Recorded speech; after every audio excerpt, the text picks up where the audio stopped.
뉴욕 양키스라는 팀이 있습니다. 그 뉴욕 양키스 그 팀의 아주 전설적인 야구 선수가 요기 베라라고 하는 선수인데 아주 독실한 그리스찬입니다. 근데 그가 한 말 가운데 유명한 말이 있는데 야구는 끝날 때까지 끝난 것이 아니다라고 하는 말을 남겼습니다. 근데 그의 그 야구에서의 그 포지션은 이제 포수, 투수가 공을 던질 때 앉아서 이렇게 받는 그 포수 역할인데 어느 날 이제 그 경기 중에 한 선수가 타석에 들어섰는데 그 선수는 들었을 때마다 이 야구 방망이 이 배트로 이 땅바닥에 이렇게 십자가를 그리는 이제 그 모습을 이제 이 포수가 이게 보게 됩니다. 그래서 이제 심판에게 타임을 이제 요청을 하고 그 선수에게 이제 강력하게 이제 항의를 합니다. 아니 이보게 나도 크리스찬이야.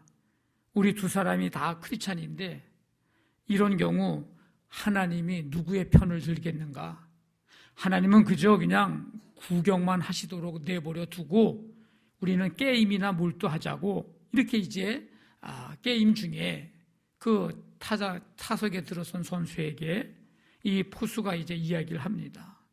그랬더니 이 타석에 있었던 그 배트로 십자가를 그었던 그 이제 선수가 뭐라고 얘기냐면 하나님은 구경만 하는 것을 제일 싫어하는 분일세.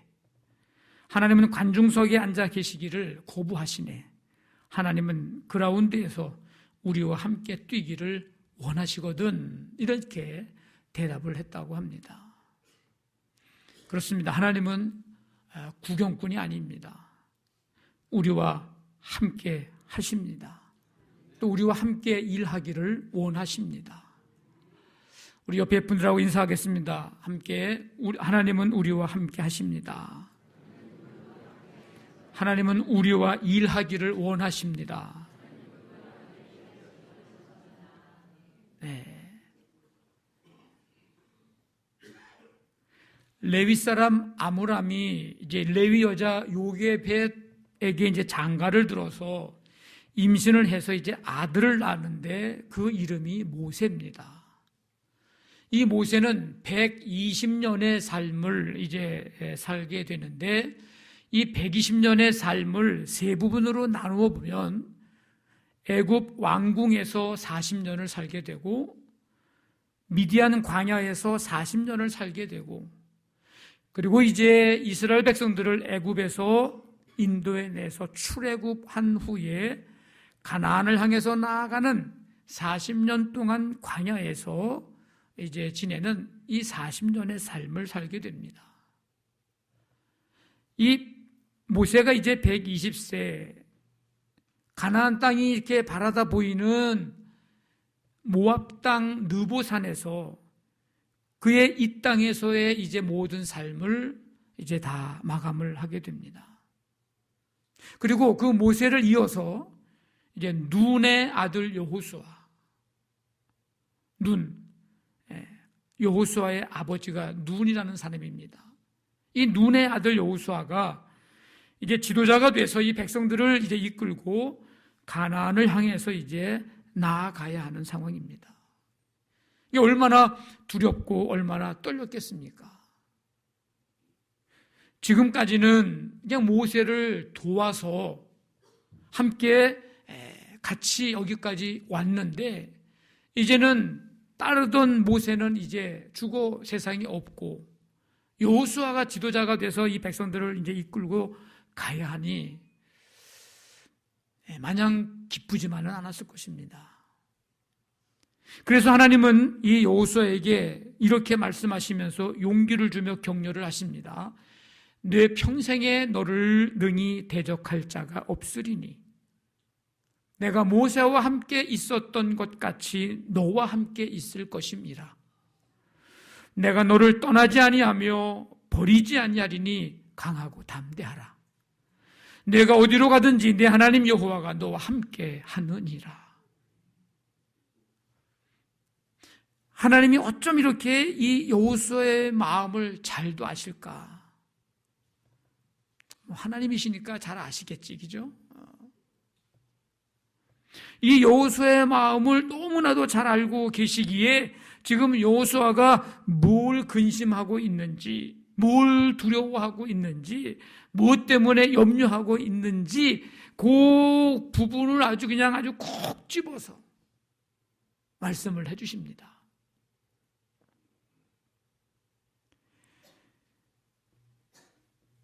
광야 40년 지내오면서도 전쟁이 있었거든요. 그때는 모세 지도자가 있었고, 힘들고 어려우면 또 하나님 앞에 모세가 기도하고 또 하나님이 싸워주시고 도우시고 그래서 이기고 여기까지 왔어요. 근데 이제 가나안 땅에 들어가면 가나안 땅에 원래 살고 있는 7 족속, 오늘 본문에도 나오지만 그 7 족속들이 그 땅에 살고 있는데 그들을 다 쫓아내려면 이게 싸움이 있고 전쟁이 있어야 되는데 그들을 이길 수 있을까? 모세 한편으로는, 여호수아 한편으로는 걱정도 되고 두려움도 있는 거예요. 그러니까 하나님께서 그 마음을 아시고 뭐라 그래요? 네 평생에 너를 대적할 자가 없을 것이다. 한마디로 끝나는 거예요, 하나님이. 내가 모세와 함께 있었던 것 같이 너와 함께 있을 것이다. 여호수아는 봤거든요. 하나님이 모세와 함께 하신 것을 40년 지내오면서 지금 봤거든요. 그러니까 하나님이 야야, 모세가 없다고 해서 내가 너를 떠난 게 아니고 모세와 내가 함께 했던 것처럼 너와도 내가 함께 하마. 내가 너를 떠나지 않고 내가 너를 버리지 않을 테니 강하고 담대하라. 네가 이제 지금부터 어디로 가든지 너와 함께 할 것이다. 이 여호수아는 이 말씀을, 하나님의 이 말씀을 듣고 놀랬을 뿐만 아니라, 왜 놀랬을까요? 어쩜 이렇게 하나님이 내 마음을 이렇게도 잘 아실까? 깜짝 놀란 거죠. 뿐만 아니라 이 말씀을 듣고 큰 용기와 힘을 이제 얻었습니다. 그리고서 이제 요단강 건너면은 제일 처음에 맞닥뜨리게 되는 여리고 성을 정탐하기 위해서 이제 2 사람을 보냅니다. 이 2 정탐꾼은 여리고를 정탐하고 이제 왔어요. 물론 거기서 이제 기생 라합도 만나게 되죠. 그래서 아주 기생 라합의 도움을 받아서 이제 살아서 이제 돌아옵니다. 돌아와서 여호수아에게 정탐한 내용들을 다 이제 보고를 하는데 뭐라고 얘기했냐면 2장에 보니까 여호와께서 그 온 땅을 우리 손에 주셨으므로 그 땅의 모든 주민이 우리 앞에서 간담이 녹더이다. 이 2 사람이 보고하는 내용 보니까 이런 내용이잖아요. 하나님이 그 땅 이미 우리에게 주셨다 그랬어요. 주셨다. 대단한 믿음이죠. 그리고 그 땅의 모든 주민이 우리 앞에서 다 간담이 녹더라고요. 막 이러면서 보고를 한 거예요. 이 보고를 우리가 보면서 그 옛날에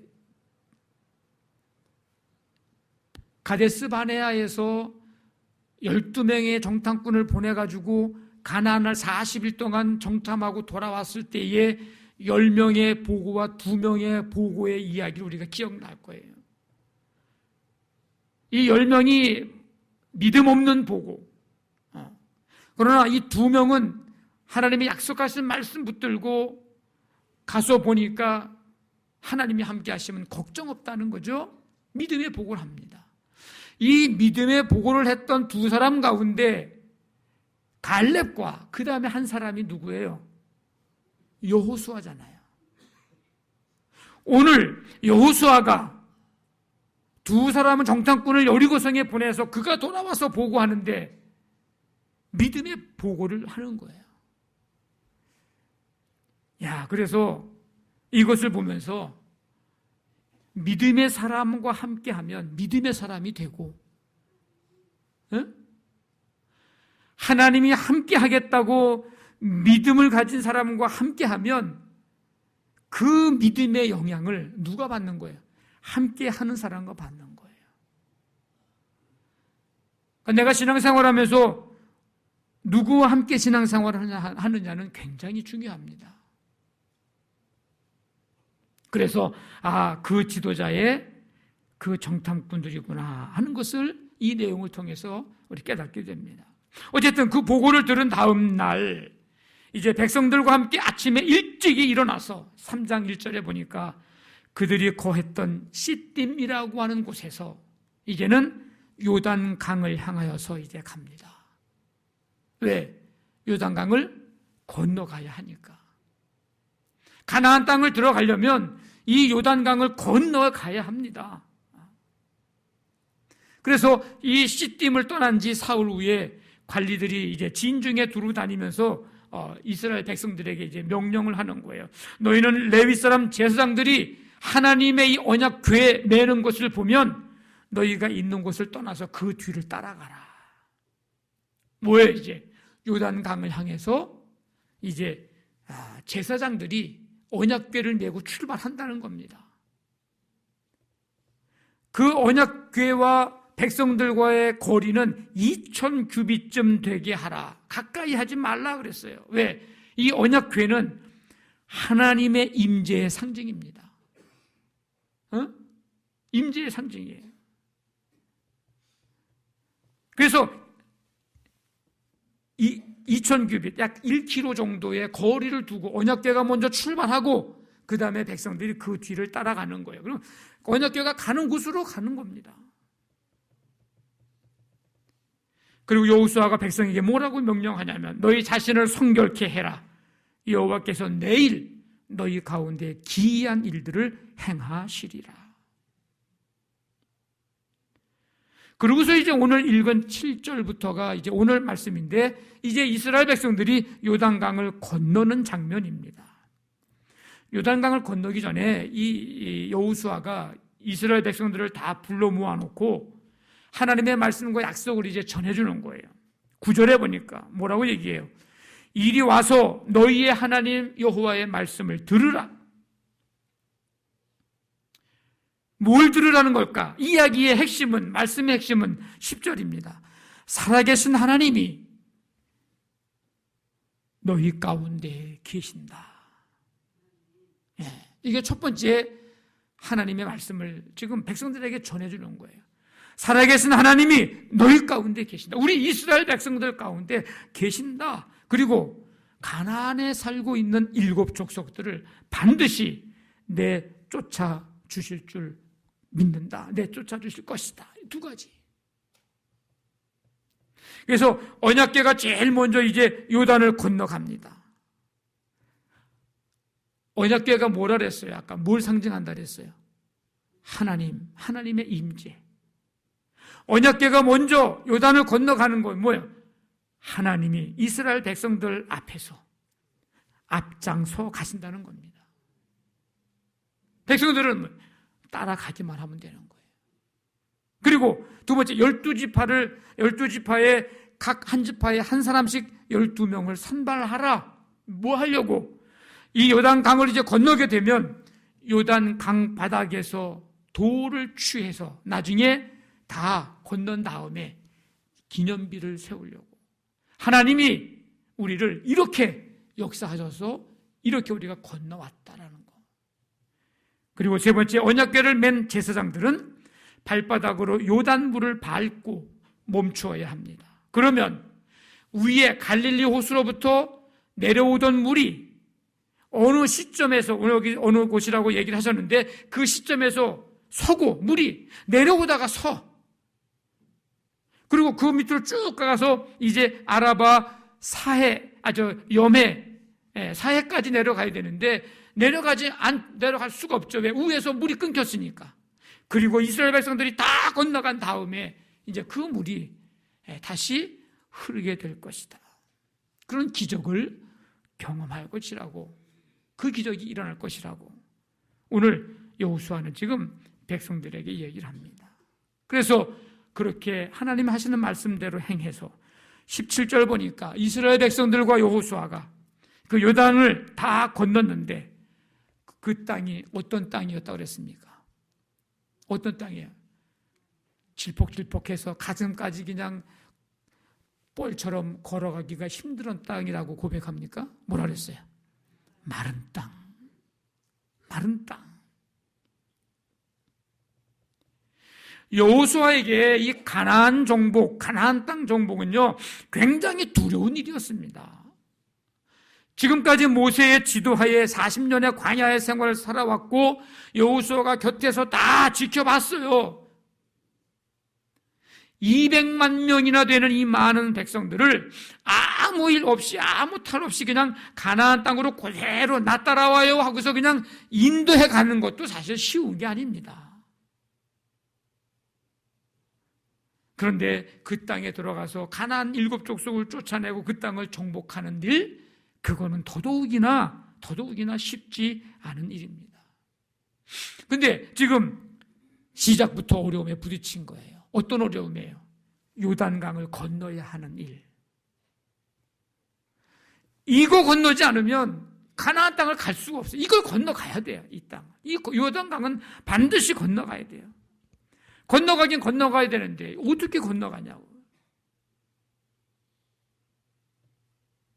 어쨌든 그래서 요단강을 건너가기 위해서 아침에 일찍 일어나서 이제 시딤에서 요단강 가로 이제 향해서 갑니다.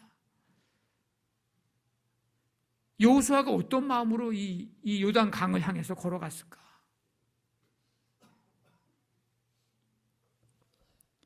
그동안 없었던 배짱이 갑자기 생긴 걸까? 에따 모르겠다, 그냥 가보자, 그냥 무슨 수가 있겠지 뭐, 그냥 그렇게 막연하게 간 걸까? 1장 2절에 보니까 내 종 모세가 죽었으니 하나님이 하시는 말씀이에요.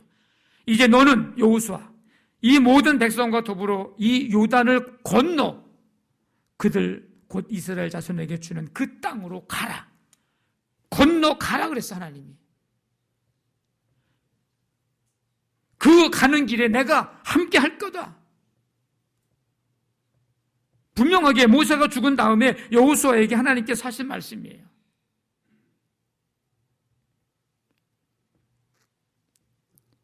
여러분, 여호수아는 하나님께서 백성들을 위해서 놀라운 일을 하실 것을 믿었습니다.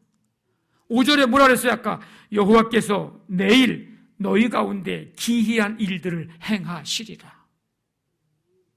3장 1절에서 아침이 일찍이 일어나서 가잖아요. 그러니까 전날 하는 얘기예요. 야, 내일 하나님이 우리 가운데서 아주 기이한 놀라운 일을 행할 것이다. 배짱으로 간 게 아니에요. 가보면 어떻게 되겠지 하고서 간 게 아니에요. 하나님께서 놀라운 일을 하실 것을 믿고 아침 일찍 출발한 거예요. 아브라함이 이삭을 바치다 그럴 때 하나님께서 그 하신 말씀을 듣고 아브라함이 다음날 아침 일찍 일어나서 모리아 산을 향해서 떠납니다. 갈까 말까 미기적 되지 않았어요. 하나님 한번 봐주면 안 되겠습니까? 아들 하나 더 주면 둘 중에 하나만 드리겠습니다. 하나님과 타협하지 않아요. 그냥 말씀 듣고 다음날 아침 일찍이 출발합니다. 오늘 여호수아도 그래요. 출애굽 후 홍해라고 하는 진퇴양난의 문제 앞에 부딪혔을 때에 그 홍해를 이스라엘 백성들이 어떻게 건넜어요? 어떻게 건넜어요? 마치 육지같이 건넜다 그랬어요. 홍해 건널 때. 여호수아가 그거 경험했잖아요. 그런 것 같이 요단강을 마른 땅과 같이 건너게 하실 것을 여호수아는 믿었습니다. 그러니까 배짱으로 간 거예요? 믿음으로 간 거예요? 믿음으로 간 거예요. 애따 모르겠다, 가보자, 가면 어떻게 되겠지, 그렇게 간 거예요? 아니면 확신을 가지고 간 거예요? 확신을 가지고 간 거죠.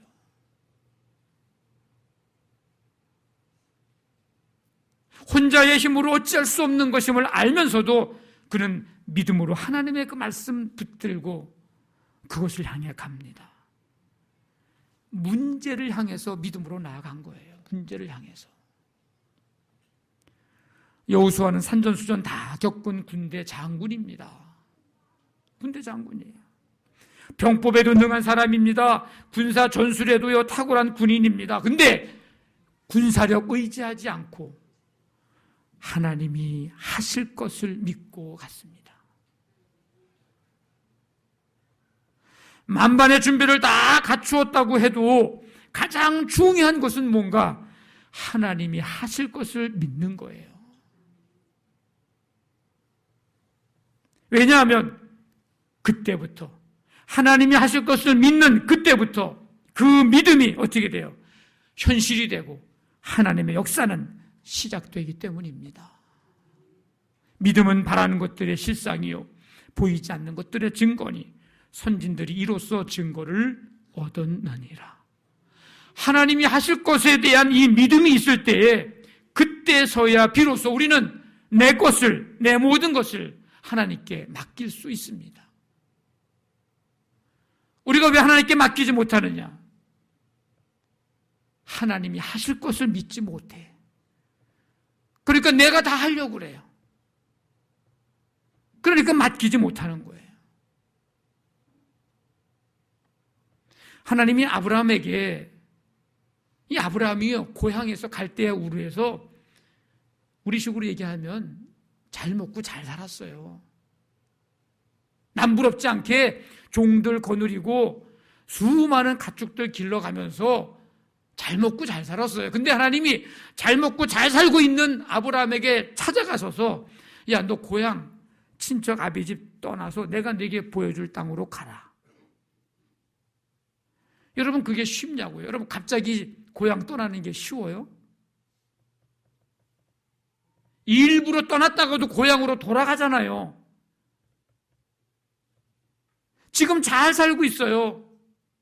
그러면 지금 땅보다 땅값이 2배로 뭐 뛰었든지 지금보다 살기 좋은 땅이든지 뭐 그런 장소든지 아니 지금보다 뭐 10배 정도의 더 넓은 땅을 뭐 준다든지 등등의 어떤 그런 것이면 몰라도 어떤지도 모르고 그 미지의 땅을 향해서 무조건 떠난다고 하는 것은 이건 굉장히 무모한 일이죠.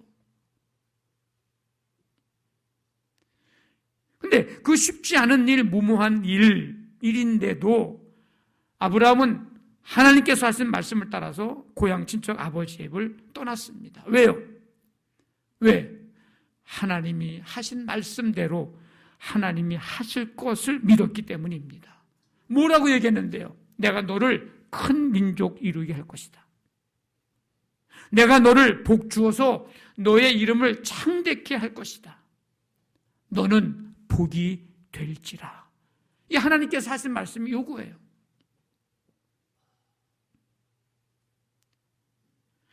그 사실을 믿었을 때 하나님은 아브라함을 통해서 이루실 역사를 하나님은 시작하셨습니다.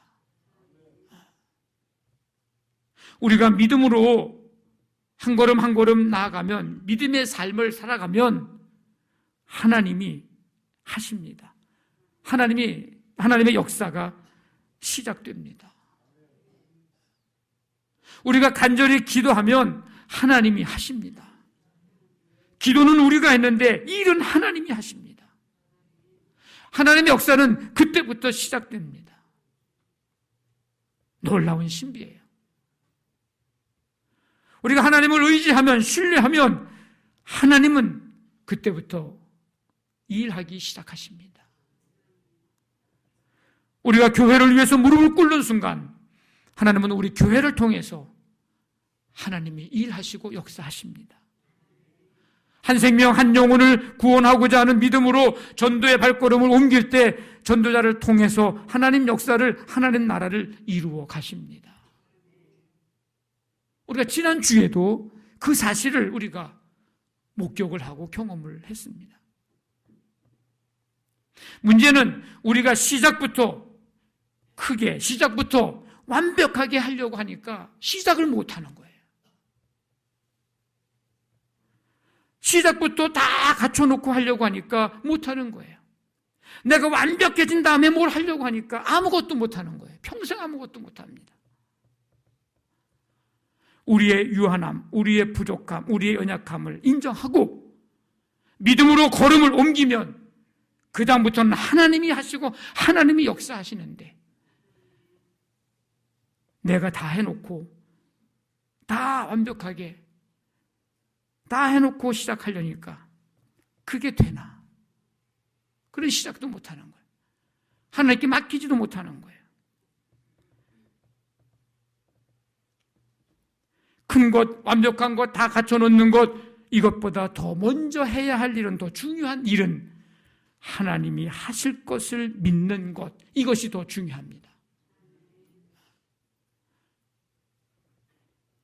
우리가 무슨 일을 하려고 할 때 가장 좋은 시작은 하나님과 함께 하는 것, 이게 가장 좋은 시작입니다. 우리가 무슨 일을 하려고 할 때 가장 중요한 것은 하나님이 하실 것을 믿는 것, 이것이 제일 중요합니다. 우리 가운데 하나님이 하실 일, 하나님이 역사하심, 이 사실을 믿으시기를 바랍니다. 오늘 10절 말씀 보면 뭐라고 얘기해요? 아까 백성들을 불러놓고 요단강 건너기 전에 이제 여호수아가 하나님이 하신 말씀을 전해주는 건데, 그 하나님께서 하신 말씀의 핵심이 뭐냐? 살아계신 하나님이 너희 가운데 계신다. 여호수아는 철저하게 하나님을 신뢰했어요. 그 살아계신 하나님이 지금 백성들과 함께 하신다는 것을 지금 선포합니다. 이 선포는요, 하나님이 그냥 살아 계시기만 한 분이 아니고 지금 백성들이 처한 이 상황 속에, 어떤 상황인데요? 가나안 땅을 가기 위해서 반드시 요단강을 건너야 하는 상황. 참 어려운 상황이죠. 그런데 이런 상황 속에 하나님이 살아계셔서 동참을 하시고, 이런 상황 속에 하나님이 임재하시고 계속해서 하나님의 역사를 이루어 가심에 대한 선포, 이것이 바로 살아계신 하나님이 너희 가운데 계신다라는 선포입니다. 이 믿음 가지고 나아가며 살아계신 하나님이 이스라엘 백성들 가운데 함께 하시니까 어떤 일이 벌어졌어요? 이스라엘 백성들이 가나안 땅에 들어가고, 무엇보다도 넘쳐 흐르는 요단강 들어가도 요단강에 빠져 죽지 않죠. 왜? 마른 땅같이 건넜잖아요. 하나님은 이 세상을 창조하시고 그냥 에헴하고 뭐 뒷짐지고 그냥 바라만 보고 계시는 분이거나, 아니면 딴 데 가서 이제 내가 할 일은 다 했다고 해서 주무시고 계시는 분이 결코 아닙니다. 시편의 시인은 뭐라고 그랬어요? 하나님은, 여호와는 너를 지키시는 이시라. 졸지도 아니하시고 주무시지도 아니하시고. 하나님이 그렇게 우리를 지키시는 분이라고 고백합니다. 그 하나님이 지금도 살아 역사하시고 지금도 이 세상을 주관하시고 다스리시며 우리 가운데 거하십니다. 하나님은 초월자 하나님이세요. 그러나 초월자 하나님이신 것뿐만 아닌, 그건 분명하지만은, 그러나 그렇다고 해서 우리에게서 멀리 계신 분이 결코 아닙니다. 하나님은 살아계십니다. 아멘. 아멘. 네, 정신 차리고 아멘 해봅시다. 살아계신 하나님이 우리의 하나님이십니다. 아멘. 살아계신 하나님이 우리와 함께 하십니다. 아멘. 그래서 사도 바울은 뭐라고 고백을 하냐면, 하나님이 우리를 위하시면 누가 우리를 대적하리요? 누가 우리를 그리스도의 사랑에서 끊으리요? 그 어떤 것도 우리를 우리 주 그리스도 예수 안에 있는 하나님의 사랑에서 끊을 수 없으리라. 아멘. 왜? 살아계신 하나님이 우리를 위하시는데, 우리와 함께 하시는데. 다니엘은 하나님을 향한 믿음을 끝까지 지키다가 사자굴에 던져지는 위기를 맞이합니다. 그런데 살아계신 하나님은 하나님을 신뢰하는 그 다니엘을 그냥 두지 않습니다. 천사를 보내서 사자의 입을 봉하시고 그의 몸을 조금도 상하지 않게 하셨습니다. 다니엘의 세 친구 사드락, 메삭, 아벳느고, 하나님 이외에 우리는 어떤 누구도 어떤 무엇도 섬기지 않는다, 신앙의 정조를 지키다가 맹렬히 타는 풀무불 가운데 던져지는 위기를 맞이합니다. 그런데 이 세 사람을 풀무불에 던져 넣으려고 붙들고 있었던 사람은 불타 죽었는데, 이 세 사람은 머리털도 그을리지 않았고 겉옷빛도 변하지 않았고 불탄 냄새도 없었더라. 살아계신 하나님이 그들과 함께 하심을 경험했습니다. 우리가 끝까지 하나님을 신뢰할 때 모든 것은 하나님이 하십니다. 다윗도 고백하죠. 내가 사망의 음침한 골짜기로 다닐지라도 해를 두려워하지 않을 것은 왜? 주께서 나와 함께 하심이라. 하나님은 살아계십니다. 살아계신 하나님이 우리 하나님이십니다.